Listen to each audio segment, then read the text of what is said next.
et bienvenue à cette rencontre en direct sur la trajectoire du don dans le cadre de la semaine de sensibilisation du don d'organes et de tissus. Mon nom est Roxane Saint-Cyr, conseillère en communication CHUM et je serai votre animatrice pour la prochaine heure. Cette rencontre s'adresse aux patients qui sont présentement en attente d'une greffe, des patients déjà greffés ou à leurs proches qui les accompagnent durant cette épreuve. Ou encore que vous soyez curieux ou souhaitant en apprendre davantage sur le don d'organes et la transplantation. En 2020, 390 personnes ont été transplantées au Québec grâce à la générosité des donneurs décédés et à leurs familles. 143 donneurs décédés au Québec ont permis de transplanter 487 organes. Au CHUM, nous avons une spécialité en greffe pulmonaire, en foie, rein, don vivant de rein et aussi en pancréas. Le CHUM est le seul centre de transplantation pulmonaire au Québec et le seul centre de transplantation pulmonaire francophone en Amérique du Nord. La transplantation au CHUM touche plusieurs secteurs. On parle ici de personnel à l'urgence, aux soins intensifs, au bloc opératoire, à l'unité de transplantation et à la clinique de transplantation. Pour la rencontre d'aujourd'hui, nous allons parler de la trajectoire du don en compagnie de Dr Jean-François Lisée, intensiviste au CHUM, et de Léa Daniel, infirmière aux soins intensifs. Lisanne Desrosiers, infirmière de liaison chez Transplant Québec, viendra nous parler de la mission et du rôle de Transplant Québec dans le processus du don d'organes. Nous avons aussi la chance d'avoir avec nous Rémi Linteau, qui est patient greffé des 2 poumons et qui sera accompagné de son infirmière Karine Lampour, infirmière clinicienne de la clinique de transplantation. Monsieur Linteau viendra nous parler de son expérience dans son processus de don d'organes. J'ai d'abord une question pour vous, Dr Lisée. Une fois que la catastrophe neurologique est confirmée, quelle est la suite du processus du don? Eh bien, merci Mme Saint-Cyr. Alors, aux soins intensifs ou à l'urgence, lorsque la catastrophe neurologique est constatée par les équipes médicales, on conclut qu'il n'y a plus rien à offrir aux patients et que la mort s'en vient inévitable. Alors, à ce moment-là, et les causes de ça, ça peut être une hémorragie cérébrale, un saignement intracrânien, un traumatisme, toute autre lésion cérébrale, un AVC, qui pourrait emmener le patient vers ce chemin-là. Alors, la première étape, c'est une des étapes prioritaires et importantes, c'est de faire ce qu'on appelle la déclaration de décès neurologique. Donc, on va, par ce processus-là, c'est un examen, on va faire au chevet du patient et on va évaluer que le patient est en état de mort neurologique, donc que son cerveau est rendu non fonctionnel et que sa survie est assurée par des appareils de maintien des fonctions vitales, en l'occurrence, par exemple, un respirateur. Alors, cette déclaration de mort neurologique-là doit être faite par 2 médecins. C'est la loi au Québec. Alors, 2 médecins doivent constater l'état de mort neurologique du patient. Et c'est à ce moment-là que le processus de don d'organes peut être enclenché, pas avant. Maintenant, une fois que le processus de mort neurologique est fait et qu'on déclare la mort neurologique, le patient est donc décédé aux yeux de la loi québécoise. La deuxième étape, qui est aussi très prioritaire, sera de faire une approche à la famille pour annoncer, premièrement, le décès du patient et également de faire une approche pour le don d'organes à la famille. Il va être important d'aller vérifier les souhaits du patient par soit le registre de la RAMQ, soit le registre des notaires, soit la signature du permis de conduire avant de rencontrer la famille. Et en sachant les souhaits du patient, notre approche sera différente à la famille et on leur présentera l'option du don d'organes. Vous devez comprendre que pour une famille, c'est un moment extrêmement stressant. Ils vivent un deuil, on vient de leur annoncer la mort d'un proche. Alors, cette approche-là et cette étape-là est très, très sensible et fondamentale dans le don d'organes. Par la suite, si la famille accepte, et on souhaite toujours évidemment que les familles aillent de l'avant pour le don d'organes, le patient sera transféré dans une unité de soins intensifs et on maintiendra ses organes en fonction dans le but de les évaluer premièrement pour voir s'ils sont adéquats pour la transplantation. Alors, on évalue tous les organes un après l'autre par des examens différents, mais également, on maintient les organes et on peut même les améliorer aux soins intensifs. Alors, un organe qui ne serait pas éligible pour être prélevé et transplanté, avec le temps, aux soins intensifs, on peut faire des manœuvres, on peut faire des traitements qui vont améliorer la qualité de ces organes-là et qui pourront éventuellement être prélevés et transplantés par la suite. C'est une étape là, qui dure quand même quelques heures à avoir quelques jours la plupart du temps. On parle à peu près de 36 heures en moyenne au Québec, mais ça peut durer quand même plusieurs jours. Pendant ce temps-là, le patient est aux soins intensifs. Par la suite, lorsque les organes seront qualifiés, les organes seront comme placés chez les différents donneurs, le patient va être transféré au bloc opératoire et on procédera au prélèvement de ces organes par les équipes chirurgicales qui vont faire les greffes éventuellement. Alors, tous les organes seront prélevés, il y a une expertise pour chaque organe, seront prélevés un à tour de rôle et par la suite, les organes sont envoyés dans les différents centres de transplantation. Et il y en a à Québec, il y en a à Sherbrooke, il y en a à Montréal. Et les greffes chez les différents patients qui ont été sélectionnés se produiront dans les différents centres. Je vous rappelle qu'on peut prélever jusqu'à 8 organes chez un donneur. Alors, il pourrait y avoir simultanément 8 transplantations au Québec dues à ce donneur-là. Par la suite, une fois que la greffe est réalisée, bien, les patients recouvreront la santé avec leur nouvel organe et seront pris en charge par les équipes de transplantation des hôpitaux où la greffe a été effectuée. Qu'est-ce qu'on entend quand on parle de catastrophe neurologique? La catastrophe neurologique, bien, c'est une pathologie, là, c'est toutes les pathologies neurologiques qui affectent normalement les gens dans la population, mais qui va emmener à ce qu'on appelle le décès neurologique, c'est-à-dire que le cerveau va cesser de fonctionner. Il sera important à ce moment-là de maintenir le patient sous des appareils, un respirateur en l'occurrence pour protéger ses poumons, en sachant que le cerveau ne sera plus là pour être le grand chef d'œuvre du maintien de tous nos organes et de la vie. Quelles sont les causes maintenant de catastrophes neurologiques? Bien, celle qu'on voit la plus fréquemment est ce qu'on appelle l'accident vasculaire cérébral ou l'AVC, qui est en fait un caillot au cerveau, une thrombose, et qui cause la mort du cerveau secondaire à la diminution de sang et d'oxygène dans certaines régions du cerveau ou dans la totalité du cerveau. Les autres causes qu'on voit, c'est des hémorragies cérébrales, c'est-à-dire c'est des saignements au niveau du cerveau qui peuvent être causés par soit une malformation artérielle et ou un traumatisme, par exemple, un trauma de la route, un trauma crânien. Là. Alors, ce sont les causes les plus fréquentes de catastrophes neurologiques ou de pathologies neurologiques qui mènent vers un diagnostic de décès neurologique. Merci. Et puis, Léa, en fait, ma question s'adresse au maintien des organes, l'intubation au moment du séjour aux soins intensifs du futur donneur. En quoi ça consiste, le rôle de l'infirmière à travers tout ce processus-là? Bonjour Roxane, bonjour à tout le monde. Nous, à l'équipe des soins intensifs, tous les infirmiers travaillent dès le départ en fait au chevet du patient, dès la catastrophe neurologique, dans le cadre du secteur spécifique aux soins intensifs du CHUM en neurologie. Puis quand le décès neurologique est validé par 2 médecins, on va commencer à mettre en place ce qu'on appelle le maintien du donneur potentiel. Parce qu'il faut savoir qu'à la suite du décès neurologique, il y a comme un dérèglement cardiovasculaire, endocrinien, métabolique qui va faire que beaucoup des organes vont pouvoir souffrir à ce moment-là, et alors qu'ils ont déjà même souffert pendant la réanimation précédente. Donc le but là, en collaboration avec l'ensemble de l'équipe médicale, ça va être de rétablir l'équilibre, rétablir l'homéostasie. Donc, c'est sûr que les patients, la plupart du temps, sont intubés avec un respirateur artificiel. Puis, on va avoir des médications, des techniques de suppléance pour faire en sorte que, comme disait Dr Alizé tout à l'heure, les organes soient optimisés et qu'on manque aucun don potentiel. Donc, on va beaucoup travailler sur cette partie-là. Puis, on va aussi développer des habiletés relationnelles avec la famille. Ça, c'est vraiment un travail qu'on fait main dans la main avec Transplant Québec, parce que c'est un deuil, c'est un déchirement, c'est une tragédie pour les familles. Et puis, nous, il faut qu'on soit là pour continuer d'expliquer à quoi correspond un décès neurologique, d'expliquer quelles vont être les étapes à chaque fois, d'accompagner tout simplement, écouter.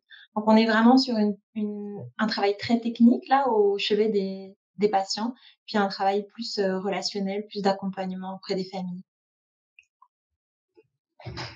Merci, Léa. Docteur Lisée, quels sont les critères qui conduisent un donneur vers le don d'organes? Qu'est-ce qu'on doit prendre en considération à cette étape-là? Écoutez, pratiquement tous les donneurs potentiels là, ou les patients peuvent donner des organes. Là. Il n'y a presque pas de contre-indication. Je vous dirais que l'usure du temps, donc l'âge, peut être un facteur dans certaines circonstances. Et l'autre grosse contre-indication, en fait, c'est la présence de maladies néoplasiques, c'est-à-dire un cancer. Et là, c'est important de ne pas. En fait, l'objectif là, c'est de redonner la vie aux patients en attente d'une transplantation ou d'améliorer leur qualité de vie, du moins. Alors, de donner une maladie, ça serait pas bienvenu, là. Alors, le cancer est un exemple de pathologie qui est contre-indiquée pour le don d'organes. Mais en général, euh, il y a peu de contre-indications au don d'organes et nous avons pris des organes de patients allant jusqu'à 89 ans, hein, d'un foie qui a été transplanté et le patient qui a reçu le foie se porte très bien. Alors, il n'y a pas beaucoup de contre-indications là. Et aussi, là, au niveau de la chaîne de soins, au moment de cette décision-là jusqu'au bloc opératoire, qu'est-ce que vous devez faire exactement? Écoutez, une fois que le patient est déclaré en mort neurologique, il est déclaré légalement mort au Canada et au Québec. Alors, nous, l'objectif maintenant est porté avec l'accord de la famille qui prennent la décision pour le patient, évidemment, et est porté maintenant à optimiser les organes, à les mettre dans les meilleures conditions possibles pour que la personne qui va recevoir cette transplantation-là puisse bénéficier au maximum de sa chirurgie, de sa greffe, là. Alors, il y aura un travail à faire là, au niveau de chaque organe. Chaque organe sera pris individuellement. On les étudiera, c'est-à-dire on va faire des examens de radiologie pour voir leur forme, leur fonctionnement. On pourra aller jusqu'à faire des biopsies pour être sûr que l'organe est en bon état. On va faire des tests également de fonctionnalité, de fonctionnel de ces organes. Par exemple, un poumon, on va regarder sa capacité à oxygéner le patient. Et lorsque tous ces organes-là sont évalués, les poumons, le cœur, les reins, le foie, le pancréas, les intestins, eh bien là, Transplant Québec, en fait, va être en charge de distribuer un peu ces organes-là selon la liste d'attente des patients. Et notre rôle sera de s'assurer que tout le long du processus, nous allons protéger ces organes-là et continuer à les améliorer pour éventuellement le patient sera transféré au bloc opératoire. Et là, les chirurgiens de différents programmes de transplantation viendront et feront le prélèvement de l'organe. Puis ça peut prendre combien de temps au moment où le décès a été officialisé et en fait la durée là, moyenne ou la durée là, réglementaire avant que tout ça là, au niveau du bloc opératoire se fasse, c'est quoi la durée maximale que vous devez tenir compte? En fait, il y a pas la beauté dans le processus, c'est qu'il n'y a pas de durée maximale, là. Il y a des enjeux, évidemment.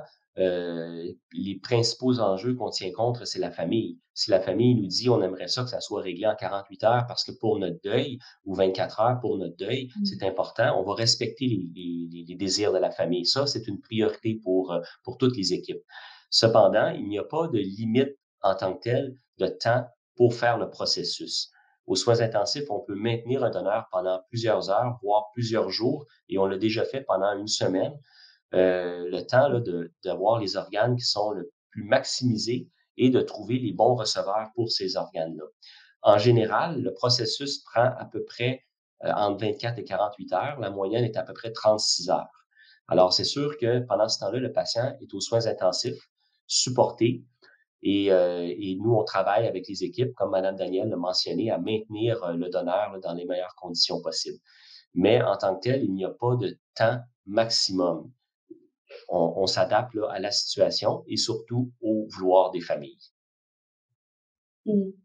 Madame Danielle, est-ce que vous pouvez me donner, en fait, j'imagine que ça vous est déjà arrivé ou sur le même étage, au niveau de l'unité des soins intensifs, il y avait autant le donneur qu'un receveur. Comment vous vivez cette différence de sentiments-là dans la journée même ou dans les heures qui suivent? Comment vous vivez ça? En effet, aux soins intensifs, on est amené à recevoir à la fois des donneurs potentiels et des personnes qui viennent de recevoir une transplantation, notamment pulmonaire et hépatique. Je pense qu'on le vit avec beaucoup de professionnalisme déjà parce que c'est important de rappeler que tout le processus doit rester anonyme. Donc il faut justement parfois mettre les sentiments qu'on peut avoir, c'est-à-dire la grande tristesse quand on accompagne une famille qui est en train de perdre un proche, puis cette grande joie qui accompagne les patients qui viennent de recevoir une transplantation et qui justement ont eu la vie sauvée grâce à un don et grâce à la générosité d'une famille. et d'une personne. Donc, on le fait avec beaucoup de professionnalisme. À la fois, ça n'empêche qu'il y a beaucoup d'ambivalence derrière ce processus-là, puisque finalement, on l'a compris là, la chambre d'un patient d'un donneur potentiel ressemble complètement à une chambre de soins intensifs.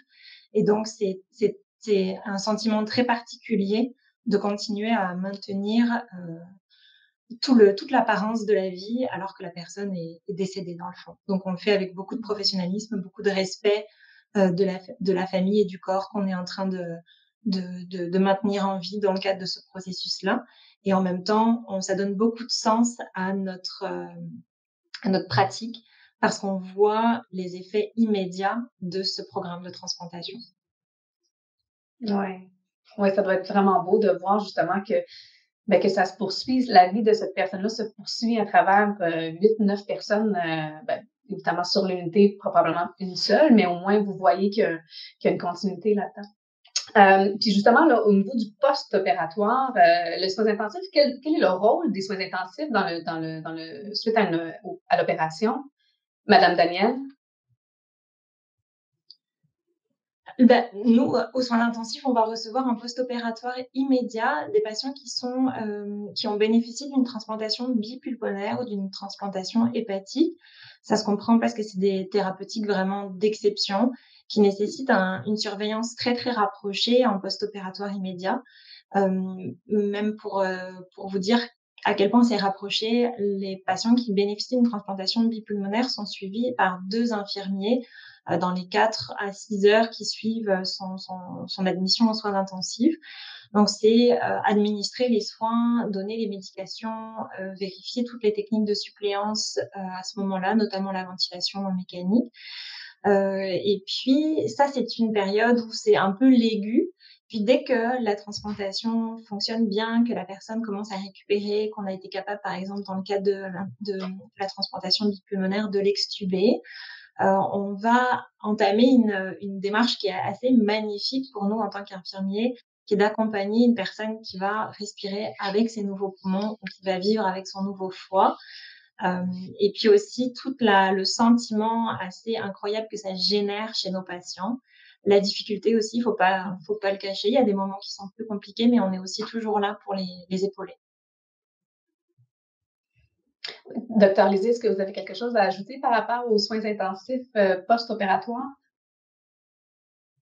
Non, je pense que Mme Danielle a très, très bien expliqué là, la situation là, et surtout la grande fierté des équipes de voir là, le succès de cette chaîne-là qui, vous savez, le don d'organes et la transplantation d'un patient qui fait une catastrophe neurologique jusqu'à un patient qui reçoit un organe et qui sera suivi par la suite en clinique externe de transplantation, implique parfois plus de 100 personnes, plus de 100 acteurs qui vont avoir un rôle à jouer, un rôle clé pour que toute la chaîne de dons d'organes et de transplantation se réalise.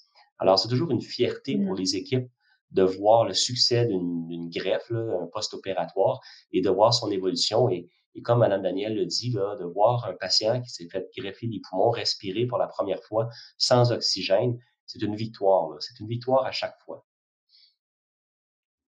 Oui, puis ça, on va l'entendre avec M. Lintou, qui viendra nous parler de son expérience.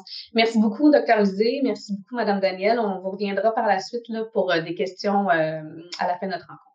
Maintenant, j'aimerais parler avec Lisanne Desrosiers de chez Transplant Québec. Bonjour, Lisanne. Bonjour, Mme Saint-Cyr. Est-ce que vous pouvez me parler quel est le rôle et la mission de Transplant Québec? Oui, bien en fait, ce qu'il faut comprendre, c'est que Transplant Québec, on est sous mandat du ministre de la Santé et des Services sociaux. Puis le but ultime, c'est de sauver des vies ou d'améliorer l'état de santé des gens qui sont en attente d'une transplantation. C'est Transplant Québec qui coordonne le processus de don en assurant en fait l'équité d'attribution selon différents critères là, qui sont éthiques, cliniques. Là, par exemple, la liste d'attente des gens qui sont en attente d'une transplantation en fait est gérée par Transplant Québec de façon confidentielle. En passant, les temps d'attente diffèrent toujours selon ces critères. Là. Entre autres, il y en a qui sont au niveau de la compatibilité des sérologies, au niveau de compatibilité anatomique, à quel point le patient en attente est malade. C'est ce genre de critères-là qu'on regarde. Et puis, on a aussi pour mission de soutenir l'amélioration des pratiques en centre hospitalier. Entre autres, j'entendais tantôt Dr. Lisée et Léa parler du maintien. Le guide du maintien du donneur a été élaboré par Transplant Québec avec divers autres partenaires. Là, c'est un exemple parmi tant d'autres. Et puis, donc, Transplant Québec est en milieu hospitalier. C'est une équipe de Transplant Québec. Qui fait quoi et quel est le rôle de chacun? Oui, en fait, Transplant Québec a différents partenaires. Entre autres, moi, principalement, je suis au CHUM en semaine et parfois j'ai des gardes. Je travaille avec d'autres infirmières de liaison qui prennent la relève si je ne suis pas là dans ces cas-là.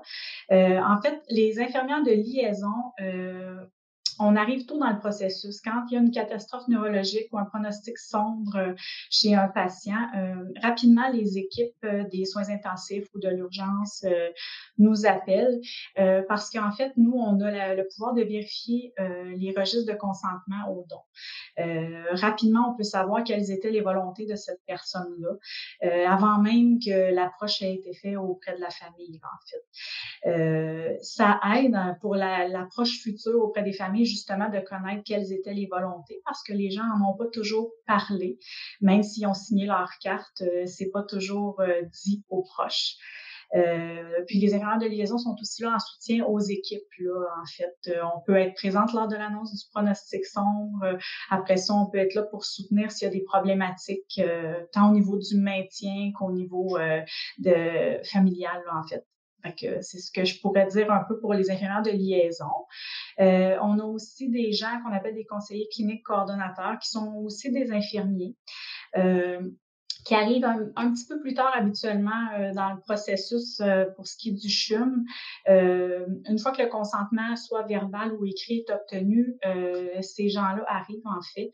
Ils s'occupent principalement de la qualification, de l'attribution des organes, selon les mêmes critères que j'ai mentionnés un peu plus tôt. À ce moment-là, ils entrent en communication avec les équipes de transplantation et puis il y a différents examens qui sont suggérés par ceux-ci. Ça peut être des rayons X au niveau pulmonaire pour voir la fonction pulmonaire, des prises de sang, des échographies, des scans, des choses comme ça. Ce qui permet d'évaluer la qualité des organes puis aussi la compatibilité avec le futur receveur. Le conseiller clinique va aussi entrer en communication avec la famille pour faire ce qu'on appelle un questionnaire médico-social. C'est un questionnaire qui est axé plutôt sur les habitudes de vie.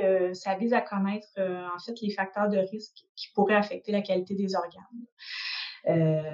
C'est ce qui est fait par le conseiller clinique en fait. Et puis, par la suite, quand tout le processus est complété, le coordonnateur conseiller clinique va aussi suivre le donneur jusqu'au bloc. Il va être présent tout au long de l'opération à ce moment-là. Puis, suite au don, si la famille en a exprimé le souhait, il va aussi entrer en contact avec la famille pour parler du succès ou non de l'opération, parce qu'il faut savoir que malgré tous les tests qu'on a fait au préalable, le test ultime, c'est de voir par les équipes de transplantation l'organe en question, s'il y a vraiment l'air de ce dont on pensait qu'il aurait l'air, en fait. Puis, un petit peu plus tard dans le processus, chez Transplant Québec, les familles sont très, très importantes là aussi. Comme Dr. Lisée, Léa en a parlé, mais c'est le nœud, en fait, de notre pratique. On respecte beaucoup leur cheminement de deuil, leur volonté et tout. Puis, malgré que le don d'organes est quelque chose fait sous le voile de la confidentialité, il y a quand même possibilité de faire des échanges de lettres entre les familles de donneurs-receveurs.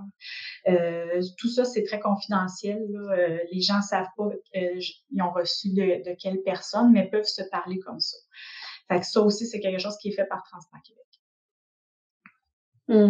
J'aimerais qu'on parle un peu plus du consentement, justement. Donc, il y a un registre de consentement. J'ai aussi une question qui m'est venue dans le fil de discussion qui dit le consentement donné chez un notaire doit-il faire l'objet d'une autorisation supplémentaire par la famille? Donc, est-ce que tu peux me parler un peu plus du consentement en tant que tel?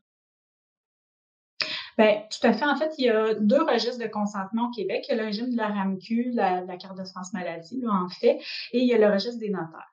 Bon, au niveau de la RAMQ, c'est un registre de consentement seulement. Donc, on signe et ça dit aux gens qu'on veut donner nos organes, mais il n'y a pas la possibilité de faire un refus et de dire qu'on est contre le don d'organes. Fait que c'est la petite particularité. Il y a la façon de faire la plus facile, c'est de signer sa carte.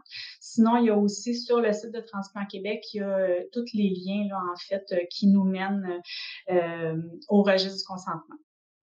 Sinon, l'autre façon de faire, c'est effectivement au niveau du registre des notaires. À ce moment-là, on peut dire qu'on consent ou qu'on refuse. C'est la particularité. Fait que c'est les gens qui font des démarches auprès des notaires pour un testament ou quelque chose comme ça. Le notaire se doit de demander leur volonté au niveau du don d'organes. Si j'y vais un petit peu avec des statistiques, là, je dirais au 31 décembre 2020, là, on avait environ dans les deux registres 5 500 000 de Québécois qui étaient inscrits. Et puis au niveau des registres des notaires, les consentements qui ont été notés, c'était 85% de « je suis pour le don » contre 15% de refus, en fait. C'est pas mal comme ça que ça fonctionne au Québec, mais ultimement, c'est quand même avec la famille qu'on transige à la fin. Là. Peu importe s'il avait signé la carte ou non, on a toujours la discussion avec la famille. Comme je disais un peu plus tôt, c'est sûr que ça aide de savoir quelles étaient les volontés quand on fait l'approche à la famille, parce que s'il n'était pas au courant que le donneur potentiel avait cette volonté-là, ça nous aide à les faire cheminer au niveau du deuil.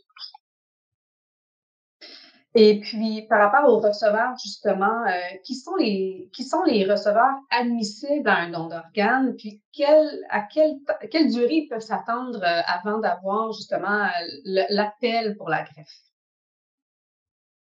Ben, les temps d'attente, ça varie toujours. Je peux pas dire à 100% quels sont les temps d'attente. Les receveurs, ben, si on parle pour un receveur de cœur, ça peut être des gens qui souffrent de cardiomyopathie virale, qui souffrent d'insuffisance cardiaque, dysfonction cardiaque. Il y en a aussi qui sont sur les sous cœur mécanique, en fait, qui peuvent être en attente d'un cœur. Au niveau des poumons, beaucoup de gens sont atteints de fibrose kystique. Au niveau du foie, c'est principalement des cirrhoses, des hépatites fulminantes. Pour ce qui est des reins, ben c'est les insuffisances rénales chroniques des reins polykystiques. Et puis, au niveau du pancréas, ben c'est ceux qui sont diabétiques en phase terminale habituellement. Et puis, pour ce qui est des temps d'attente, ça varie pour chaque organe. Là, je dirais, comme je vous ai fait parvenir la petite affiche. Là, en fait, au niveau du cœur, c'est 234 jours, foie 314, pour les poumons 372, pancréas 208 et puis au niveau des reins 538. J'attire votre attention un peu pour les reins. L'avantage, c'est qu'on a la dialyse, en fait. C'est ce qui permet que, le temps d'attente est un peu plus long, mais on peut pallier. On a un traitement palliatif en attendant la greffe. Puis c'est important de comprendre aussi à quoi on peut consentir. Quand on parle des organes, on peut consentir à donner son cœur, ses poumons, ses reins, son foie, son pancréas, ses intestins. Et puis, on peut sauver jusqu'à 8 vies, en fait. Puis, pour ce qui est des tissus, parce qu'on en a peu parlé, en fait, c'est plus Héma-Québec qui s'occupe de ce côté-là, mais on peut parler de dons de cornée, de tendons, de peau, de valves cardiaques, d'os, et on peut améliorer la qualité de vie de près de 20 personnes en faisant le don de tissus. Donc, un donneur peut sauver ou améliorer la vie de beaucoup jusqu'à une vingtaine de personnes, là, finalement. Là. Oui, on peut sauver jusqu'à 8 vies, améliorer la vie d'une vingtaine de personnes, certainement. Et puis, je voulais aussi revenir sur les âges au niveau des donneurs. Le foie, c'était effectivement près de 89, c'est 92 ans, le plus vieux donneur de foie. Mais les gens ne savent pas non plus qu'on peut donner à un très, très jeune âge. Là, en fait, notre plus jeune donneur avait 48 heures. Alors, il n'y a pas de restriction là, du tout au niveau de l'âge pour ce qui est du don d'organes. C'est vraiment du cas par cas. Merci beaucoup, Lisanne, pour ces informations-là. Maintenant, j'aimerais parler avec notre patient, M. Linteau. Rémi Linteau, bonjour. Bonjour, Mme Saint-Cyr. Vous, là, en 2015, votre vie a complètement basculé, là. Est-ce que vous pouvez me parler un petit peu de ce moment-là? Ben, évidemment, moi, ça a commencé à l'hiver 2015. Commencé à être un petit peu essoufflé. Je mettais ça sur la peau de la cigarette. Puis, plus ça allait, plus j'étais essoufflé. Ça m'empêchait quand même pas de faire mes activités courantes, de travailler. Je faisais du vélo, je marchais beaucoup, je faisais beaucoup de sport. J'ai des petits-enfants, j'ai 4 petits-enfants, puis je jouais souvent avec mes petits-enfants. Mais rendu mi-juillet, fin juillet, j'étais de plus en plus essoufflé, puis j'étais de moins en moins capable de bouger. C'est à ce moment-là que une journée, j'étais trop essoufflé, mon épouse m'a emmené à l'hôpital. Et puis, on m'a diagnostiqué une fibrose pulmonaire. Je savais pas c'était quoi une fibrose pulmonaire, pas du tout. Mais le médecin, l'urgentiste, m'avait dit qu'il me restait plus ou moins 1 an à vivre si j'avais pas de greffe. Ça a été quand même une bonne tape à marboulette, je pourrais vous dire. C'était très dur à prendre comme nouvelle. Mais les médecins que j'ai rencontrés, c'est les médecins que j'ai rencontrés, ils m'ont monté le moral beaucoup, ils m'ont aidé beaucoup, ils m'ont dit qu'il y avait des solutions, justement en parlant de la greffe pulmonaire. Et puis, ils ont communiqué justement avec le centre de greffe du CHUM pour me présenter comme un bon candidat. Et qu'à ce moment-là, ben, c'est là que j'ai rencontré les premiers intervenants du CHUM pour justement faire passer les tests de pré-greffe, qui s'est fait en 10 jours au mois de décembre. Mais je n'étais pas supposé d'avoir les tests en décembre, j'étais supposé les avoir seulement en janvier. Et puis, le premier examen, ben, ils m'ont dit que ça pressait, qu'il fallait qu'ils fassent les examens en décembre. Ensuite, ben, c'est en janvier, j'ai été mis sur la liste d'attente. J'avais été accepté pour une greffe de poumon. Et puis, officiellement, vous étiez j'ai été maintenant greffé, sur la liste, là. Oui, officiellement sur D'abord, la liste est-ce que vous d'attente. pouvez... Oui, allez-y. Allez-y. En fait, ma question maintenant, c'est pour Madame Rancourt. Qu'est-ce que c'est une fibrose pulmonaire? Bonjour Roxane, bonjour à tous. La fibrose pulmonaire, c'est une maladie pulmonaire grave qui cause comme une cicatrisation au niveau des poumons, particulièrement au niveau de l'interstice pulmonaire où les échanges gazeux ont lieu. Donc, à ce moment-là, l'oxygène a de la difficulté à être conduite à la circulation sanguine et les patients manquent d'oxygène. Et les poumons sont rigides en tant que tels, donc c'est difficile là, de les oxygéner. Et puis, au moment où M. Linteau a eu ces examens-là, ces résultats-là, mais juste avant d'être sur la liste d'attente, vous, au niveau de la clinique de transplantation, vous prenez quand même un suivi, là, parce qu'il y avait une condition qui avait été diagnostiquée en mi-2015 avant de officialiser son nom, de mettre son nom sur la liste d'attente. C'est quoi le rôle de la clinique de transplantation dans un contexte pré-greffe? Exactement. La clinique de transplantation au niveau pré-greffe, c'est tout au niveau de l'évaluation de la candidature du patient. C'est par une équipe multidisciplinaire. Et c'est aussi pour voir si le patient respecte les critères pour être admissible à une greffe. Par exemple, docteur Lisée disait tantôt pour le don d'organes, on ne devait pas avoir de cancer, par exemple. Donc, pour recevoir un organe, il faut être en assez bonne santé, et sauf bien sûr les poumons. Et on doit être en mesure de subir une chirurgie majeure avec succès pour pouvoir bénéficier de la transplantation en tant que telle. Donc, c'est des critères, Roxane, internationaux de sélection. Donc, on doit les respecter et s'assurer que le patient y répond pour être un candidat. OK. Merci. Puis, donc, Monsieur Linteau, en fait, là, en début janvier, si je reviens à vous, en début janvier, vous êtes officiellement sur la liste d'attente pour une greffe pulmonaire. Là, vous, à ce moment-là, vous étiez à la maison, vous aviez arrêté de travailler, vous aviez des rendez-vous de manière régulière à l'hôpital ou en suivi avec la clinique. Qu'est-ce que vous faisiez exactement? Puis votre état de santé, il ressemblait à quoi à ce moment-là? Ben, mon état de santé, il y avait elle dépérissait rapidement. Comme je vous ai dit, au mois de juin, je faisais toutes mes activités. Puis à la fin juillet, ben, j'étais quasiment plus capable de faire rien. Non, je suis sorti de l'hôpital au mois de septembre avec de l'oxygène dans le nez que j'ai gardé jusqu'à ma greffe. À partir du mois de janvier, j'étais suivi par l'unité de greffe, le CHUM. Et puis, à tous les mois, j'avais des rendez-vous, puis des examens, des prises de sang, jusqu'à ce que j'ai l'appel du chirurgien pour me dire qu'il y avait des poumons pour moi. Oui, on va en revenir à cet appel qui a carrément changé votre vie. Madame Rancourt, il y a un soutien pour les patients, pour les accompagnateurs durant cette période-là, parce que c'est pas certain qu'ils vont recevoir un appel. On sait pas quand. Ils peuvent avoir pas une dépression, mais sentir un découragement face à l'attente de cet appel-là. Quel est le soutien qui est apporté à ce moment-là? Effectivement, il y a beaucoup de sentiments. On peut dire qu'il y a des sentiments mixtes de la part des patients en attente. Il y a des moments de beaucoup d'espoir. Puis il y a des moments aussi de désespoir et de peur parce que les gens ont peur de ne pas se rendre jusqu'au jour où ils vont recevoir l'appel. Comme vous savez, on a quand même une pénurie d'organes malgré tous les beaux chiffres qu'on a eus tantôt. Donc, au niveau des donneurs, et on a plus de personnes en attente de greffe que de donneurs. Donc, est-ce qu'à la loterie, ils vont se rendre pour pouvoir bénéficier? Donc, toute l'équipe de transplantation pré-greffe est présente pour aider ces patients-là. Il y a aussi une communauté de patients greffés, des patients partenaires. On a aussi la maison des greffés où est-ce que les patients, des fois en attente de greffe, peuvent habiter.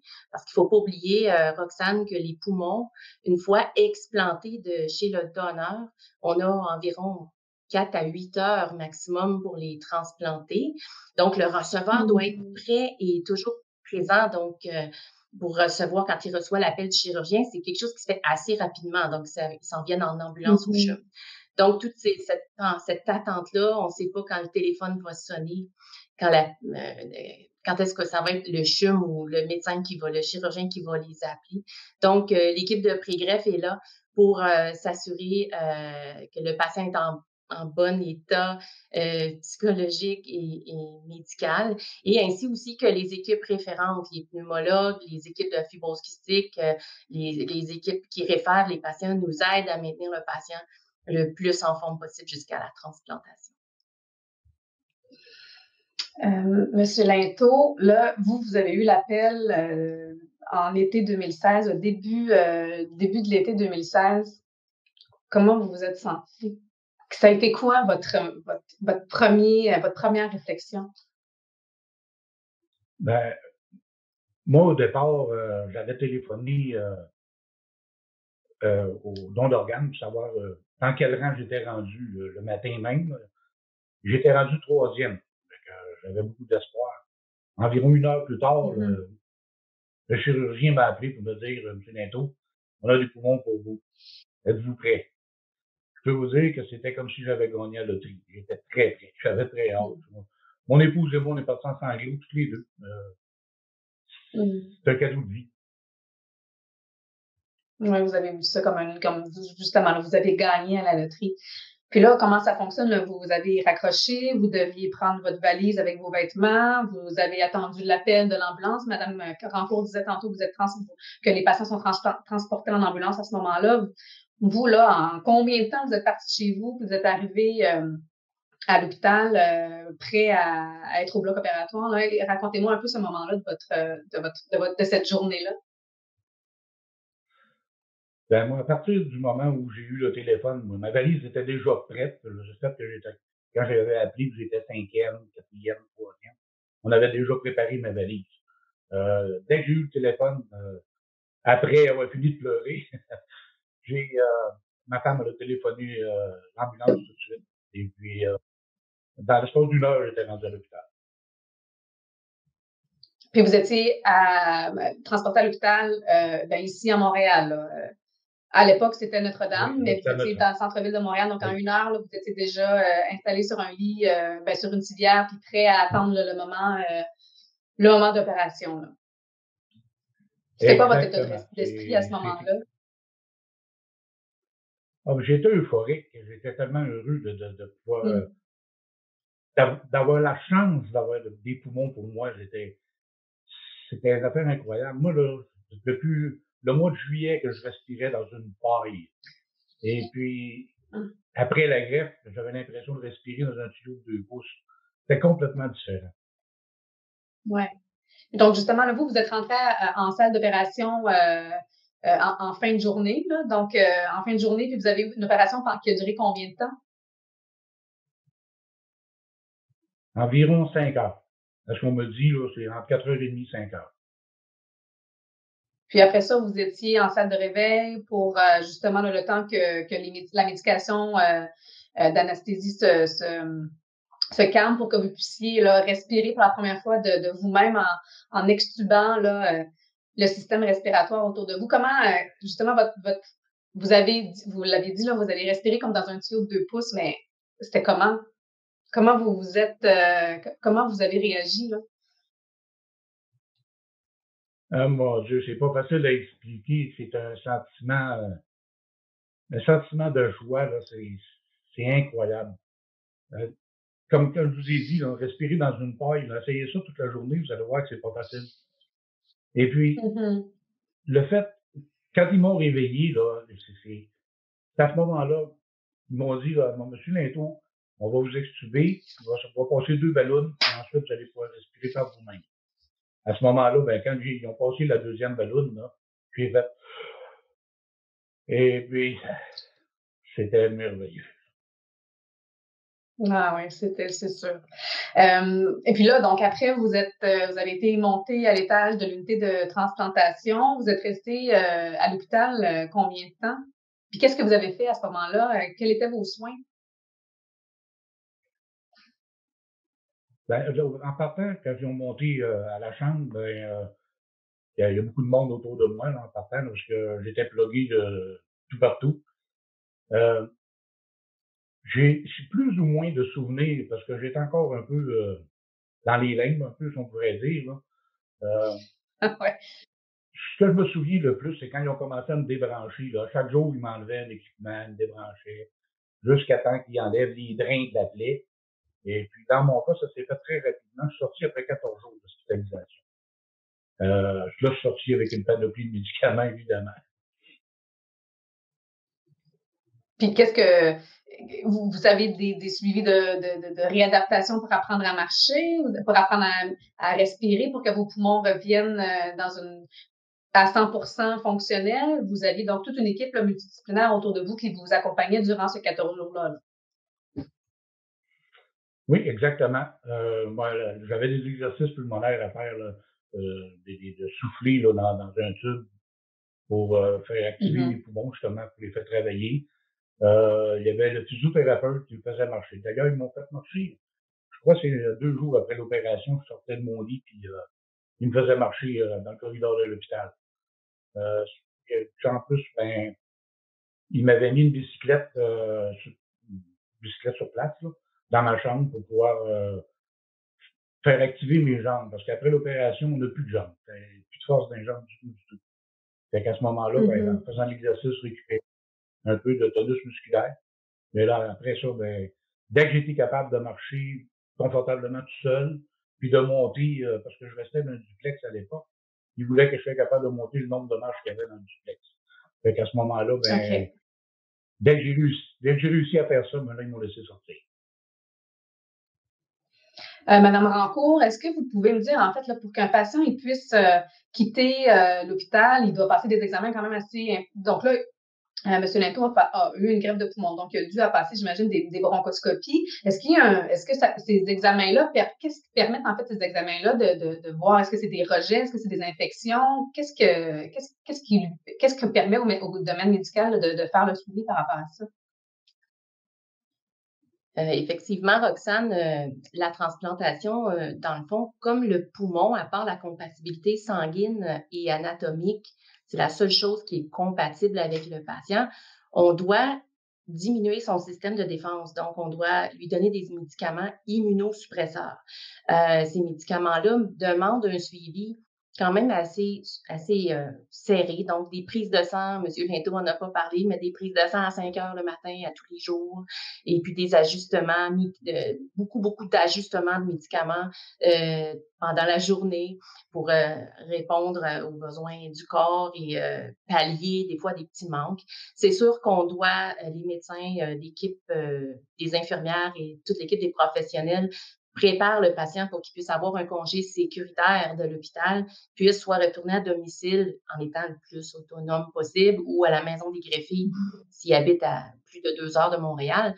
Mais oui, il y a des bronchoscopies, on essaie de détecter les signes de rejet, les prévenir les effets secondaires. Une des choses très importantes aussi, le contrôle de la douleur, c'est quand même une chirurgie majeure. Donc, les patients éprouvent de la douleur et doivent la surmonter avec des médicaments. Et on doit quand même faire les exercices et subir certains tests dans la journée. Donc, il y a des prises de sang, des pansements, donc bronchoscopie, donc la caméra qui va au niveau des poumons, les soins de plaie, donc réapprendre, recommencer à manger, toutes ces choses-là. Donc, ça se fait là, sur une période de temps. Pour certains, comme M. Linteau, heureusement pour lui, 14 jours. Il y en a pour qui c'est plus long. Donc, on les accompagne, l'équipe du 15e accompagne les patients jusqu'au départ de l'hôpital. Donc, c'est une grosse équipe. On poursuit le travail qui a été entamé ultérieurement par les soins, puis on poursuit la chaîne de générosité pour que le patient puisse en bénéficier, puis éventuellement avoir encore plus, une meilleure qualité de vie. Et puis, qu'en est-il en fait là, du suivi, là, une fois qu'il est retourné à la maison, au niveau du suivi avec la clinique de transplantation, donc avec toi, infirmière clinicienne, c'est un suivi qui se veut au départ beaucoup plus serré, mais est-ce qu'on est suivi pour le restant de nos jours par la suite? Ça ressemble à quoi le suivi post-opératoire? Post-opératoire et pour le reste de la vie finalement? Oui, effectivement. Donc, quand on reçoit une transplantation pulmonaire, donc on doit être suivi par une équipe spécialisée. Donc, on fait le suivi pour le parcours de vie avec le patient. Il y a des patients qu'on suit de longue date, donc ça fait déjà plusieurs années qu'on suit, mais au départ, quand on quitte l'hôpital, c'est la période quand même critique d'ajustement, donc le retour à domicile. Donc, il y a beaucoup de changements pour le patient. Il y a des routines qui doivent s'installer, la prise de médicaments régulière, la surveillance des signes vitaux. Le patient doit surveiller certains paramètres. Il ne faut pas oublier aussi, on parle beaucoup du patient, M. Linteau a parlé de sa femme tantôt, mais tout ça, ça se fait avec un réseau autour de soi, donc sa famille, les aidants naturels, la famille immédiate. Donc, les gens ont besoin d'aide, sont fragiles et ont besoin d'être supportés encore, même ça fait déjà avant la greffe qui était malade. Après, ça prend quand même un bon 2 mois là, avant de retrouver ses jambes, un peu comme M. Linteau disait tantôt, et de pouvoir vraiment bénéficier des bienfaits de la transplantation au niveau de la qualité de vie. Donc, nous, on les suit à la clinique de greffe régulièrement 1 fois par semaine, des prises de sang, des radiographies, tout ça en collaboration avec l'équipe médicale multidisciplinaire aussi. Donc, c'est un suivi qui s'échelonne sur plusieurs semaines dans le suivi immédiat, puis après, sur plusieurs années. Monsieur Linteau, pour terminer, comment vous allez aujourd'hui? Merveilleusement bien. Je peux vaquer mes occupations beaucoup plus facilement. De toute façon, je marche presque tous les jours. C'est sûr qu'il y a toujours des petits ajustements à faire. Des fois, on guérit d'une grosse maladie pour en avoir des fois des plus petites qui sont faciles à traiter. Mais avec un bon suivi, justement, j'ai tellement de bonne communication avec le CHUM. J'appelle, puis une communication tout de suite avec Mme Rancourt. Si j'ai un problème, ils viennent en aide tout de suite. J'ai pas d'attente. Je suis dans le système, puis ça va très, très, très bien. Moi, en ce qui me concerne, je tiens à remercier toute l'équipe du CHUM. C'est des amours. C'est carrément des amours. Puis si vous aviez un message aux gens qui étaient comme vous, qui sont comme vous l'étiez en attente d'une greffe, est-ce que vous avez un message à leur partager? Oui, gardez la foi, soyez patient. Partez pas en peur, là, puis dire vous allez mourir, vous allez mourir. Vous êtes bien suivis, vous êtes en pré-greffe, vous êtes bien suivis. Soyez patients, c'est la plus belle chose. Puis soyez bien entourés aussi, c'est très important. Votre famille, vos amis. Moi, j'ai été très bien entouré de ma famille et mes amis. Je les apprécie encore beaucoup. Merci, M. Linteau. Merci, Mme Rancourt, pour cette intervention. On va passer maintenant à la période de questions. Il y a énormément de questions là, qui m'apparaissent là, dans le fil de discussion. Donc, j'ai une première question qui s'adresse principalement pour Léa. Léa, c'est une question de Chantal Gagnon. Que fait-il l'équipe médicale d'un défunt qui a consenti au don d'organes, mais pour qui la famille s'y oppose? Je vais peut-être passer le relais. Je pense que la plupart du temps, si la famille n'est pas en accord avec le don d'organes, il me semble, ne se fait pas. Mais je préfère demander confirmation à l'équipe autour de moi. Docteur Lézy. Mais écoutez, oui. Écoutez, effectivement, on est dans un système au Québec et dans la plupart des provinces canadiennes et aux États-Unis où est-ce que le consentement, on l'appelle le consentement est explicite. C'est-à-dire que malgré que un patient aurait mentionné qu'il voulait faire le don d'organes dans les registres, on doit approcher les familles et obtenir le consentement des familles. Je vous dirais que cette situation-là est quand même très rare, particulièrement lorsqu'un patient a discuté de l'option du don d'organes avec sa famille, et en a parlé et a dit qu'il voulait. Alors, c'est pas rare qu'on entend même des familles dire, écoutez, moi, je suis pas d'accord, je le ferai pas, mais lui, il avait dit qu'il voulait le faire, alors on va accepter le don d'organes. La situation particulière que la famille s'y oppose, ça survient. C'est quand même rare, là. C'est quelques fois par année, mais ça survient quand même. Et on essaie je ne dirais pas convaincre la famille, parce qu'on sait que la famille est dans une situation de stress. Hein? Lorsqu'on parle de don d'organes, on parle de catastrophe neurologique et on parle de mortalité, là, forcément. Alors souvent, c'est une famille qui est en deuil, qui est éprouvée. Alors, ce qu'on fait les équipes médicales et avec l'aide de Transplant Québec, l'aide des infirmières comme Mme Daniel, puis on entoure la famille, on leur donne du temps. On leur parle des bénéfices du don d'organes, on leur envoie des messages positifs du don d'organes. Et de ces familles-là, avec le temps, certains vont finir par accepter, mais d'autres vont finir par refuser et en finalité, on va respecter l'opinion de la famille puisque c'est notre système et on pense que la famille est quand même le meilleur représentant pour le patient dans ces circonstances-là. Alors, on va aller finalement avec le choix de la famille et respecter l'opinion. Mais en général, sans les convaincre, on est capable de les faire cheminer pour arriver vers une acceptation positive. Merci. J'ai une autre question ici de Daniel qui dit, est-ce que les organes sont tous prélevés au même moment et est-ce que c'est au même moment que les receveurs au moment où les receveurs vont être identifiés? Docteur Lézy, est-ce que vous pouvez répondre à cette question? Oui, ben écoutez, j'essaie de voir le reste de la question, là. Mais écoutez, oui. Alors, lorsque un patient va être prélevé, les organes seront tous attribués. Madame Desrosiers vous a parlé du processus d'attribution un petit peu, de la liste d'attente. Alors, tous les patients seront contactés pour leur dire qu'il y a un organe qui s'en vient. Et là, lorsque les patients seront tous dans leur centre hospitalier, parce que comprenez qu'à Québec, il y a un programme de transplantation de cœur, par exemple. Alors, un patient pourrait être à Québec, attendre un cœur qui serait prélevé, par exemple, à Montréal. Alors, tous les patients sont dans leur centre hospitalier, sont préparés. Et lorsque les chirurgiens qui vont faire le prélèvement vont rentrer au bloc opératoire et commencer le prélèvement, ils vont dire aux gens de Transplant Québec que l'organe est effectivement viable et transplantable. C'est la dernière étape pour accepter l'organe. Et le message se fera dans tous les centres en attente et les chirurgies vont déjà débuter. Par exemple, pour le poumon, eh bien, l'équipe qui va transplanter le poumon vont déjà commencer la chirurgie pour enlever les anciens poumons chez le patient en attendant les nouveaux poumons. Alors, toutes ces chirurgies-là vont commencer pour diminuer le temps, le délai là, entre le prélèvement de l'organe et la transplantation du nouvel organe.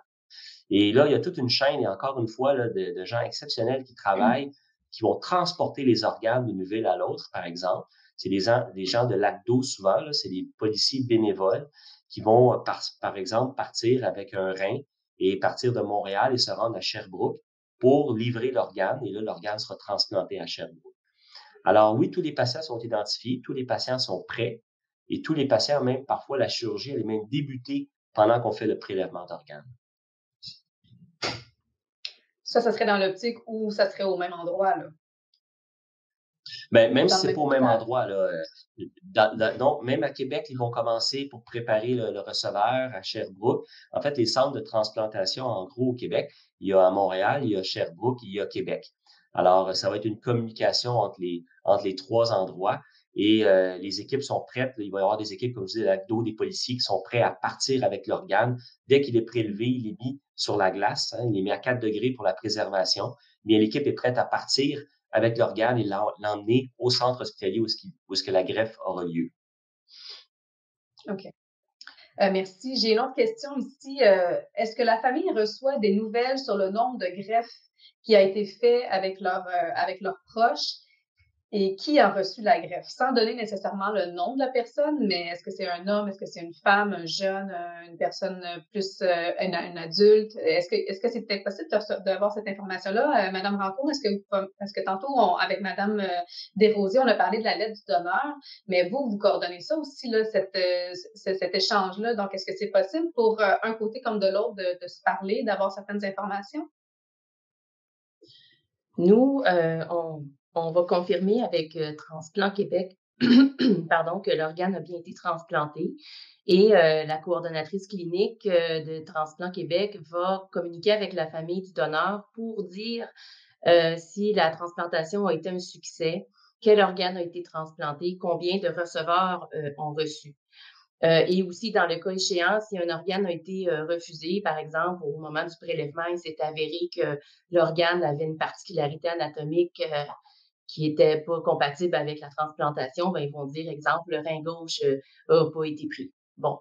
Par la suite, je pourrais dire qu'il y a un programme d'échange de lettres, comme tantôt on parlait. Par contre, on maintient et on tient très fort à ce que tout ça soit anonyme. Puis, tu sais, ce qui est nouveau un peu depuis les années que je pratique en transplantation, c'est l'avènement des médias sociaux. Donc, des fois, les gens ont tendance à vouloir publier qu'ils ont eu leur transplantation, sont dans l'euphorie, dans la reconnaissance, ils veulent partager leur bonheur. De l'autre côté, il y a aussi la famille du donneur qui est plutôt dans un deuil, malgré qu'ils sont quand même contents que la transplantation puisse avoir eu lieu. Donc, on travaille fort à maintenir cette chaîne de confidentialité-là et on ne partage pas le sexe ni l'âge du donneur ainsi que des receveurs. Merci. Là, je vois le temps qui file, puis il y a beaucoup, beaucoup d'autres questions. Donc, sachez que vos questions seront répondues en deuxième temps. Nous rendrons accessibles les questions et réponses de tous ceux qui en ont posé sur notre site web. Donc, je vous donnerai, vous pourrez avoir accès aux réponses. Donc, je vous remercie beaucoup à Dr. Vizé, Léa, Rémi, Karine et Lisanne d'avoir participé, d'avoir gentiment accepté de participer à cette diffusion en direct aujourd'hui. La conférence sera disponible sur notre chaîne YouTube. Donc, dès la semaine prochaine, donc vous pourrez la réécouter ou la partager si ça vous convient. L'important, en fait, ce que j'entends à la fin de notre rencontre, c'est que l'important, c'est d'en parler, c'est de faire connaître nos intentions, nos volontés à notre entourage et que le don d'organes, c'est beaucoup plus qu'une simple signature derrière une carte d'assurance maladie. En terminant, pour vous qui est avec moi, là, mes invités, j'aimerais vous présenter une vidéo qu'on a fait en début de semaine avec des patients qui tenaient à vous parler ou à vous faire part de leurs remerciements, en fait, à tout l'ensemble du personnel qui gravite autour de la transplantation. Donc, je vous dis merci beaucoup à nouveau. Merci à tous ceux qui nous ont écoutés en direct et puis je vous dis bonne journée.